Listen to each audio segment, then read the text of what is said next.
누가복음 23장 15절에서 17절까지 보겠습니다. 근데 17절은 사실 없거든요. 나중에 설명하겠습니다. 15절 또한 헤롯도 그러하여 그 자신을 우리를 향하여 돌려보냈다.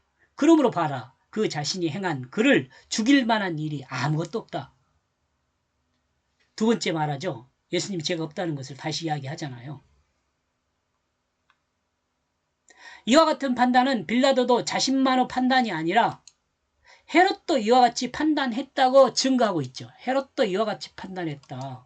나만 그런 것이 아니고. 헤롯은 세로 요한을 죽인 사람으로 예수에게 충분한 죄를 찾을 수 있는 사람인데 헤롯도 그 죄를 찾지 못했다고 말하며 예수는 죄가 없는 것을 강조하고 있습니다. 예수가 죄가 없는 것을 강조하고 있죠.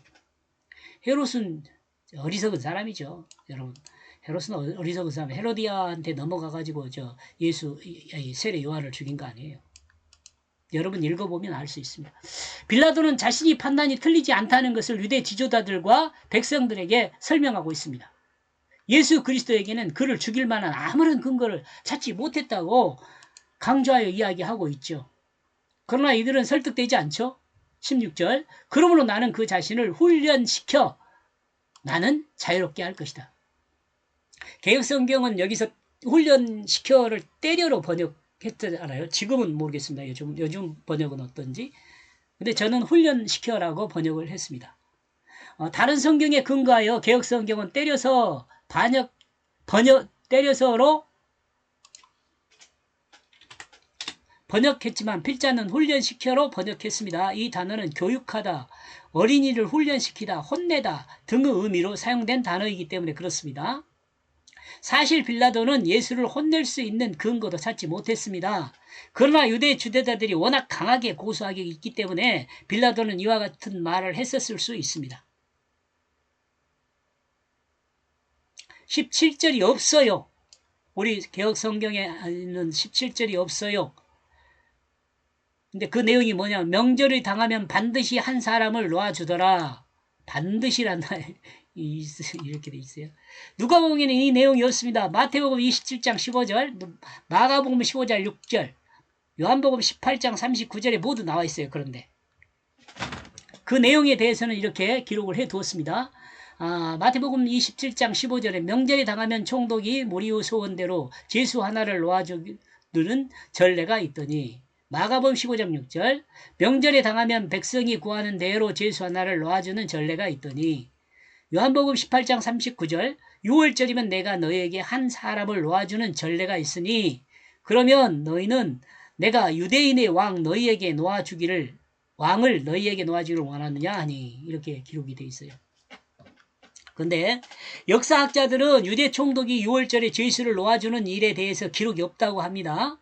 그리고 사명권은 로마 황제에게 있는 것이지 지방 관리 빌라도에게는 사명권이 없다는 것이 훈령 속에 드러나 있다고 합니다. 이 내용에 대해서는 각주를 달아서 이렇게 성경 속에 풍속 따라잡기에 보니까 이렇게 나와 있더라고요.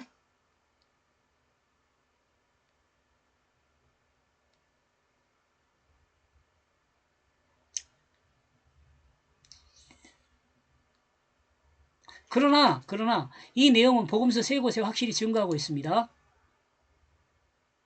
복음서 세 곳에 확실히 증거하고 있어요. 우리는 하나님 말씀을 믿죠. 이 내용으로 그리스도인이 알 수 있는 것은 빌라도는 예수 그리스도를 죽이지 않기 위해 노력하고 있음을 알 수 있죠. 생각하면 헤롯도 세례 요한을 죽이지 않기 위해 노력을 했었죠. 여러분이 알면 돼요. 그러나 헤로디아의 악을 넘어서지는 못했습니다. 악한 헤로디아의 그 술책을 넘어서지는 못했어요. 그런데요. 여기 빌라도도 마찬가지야. 빌라도도 예수를 죽이려고 하지는 않고 있죠. 예수를 살리려고 어떻게 하죠. 그러나 유대 지도자들은 악을 넘어서지는 못했습니다. 이런 점에서 세례 요한을 죽이기 위해 사탄은 헤로디아를 사용했고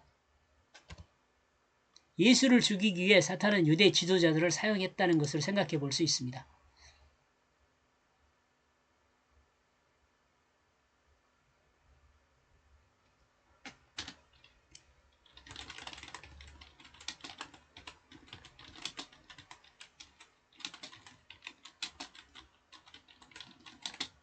그리스도인은 사탄의 도구가 되면 안 돼요. 그죠? 나와 여러분이 사탄의 도구가 되면 되겠어요? 하나님의 도구가 돼야지. 그리스도인은 거짓이나 악에 사용되지 않도록 늘 깨어 있어야 합니다. 깨어 있으면 진실한 상태를 유지해야 한다. 이렇게 이해하면 됩니다. 여기까지 보겠습니다. 고맙습니다.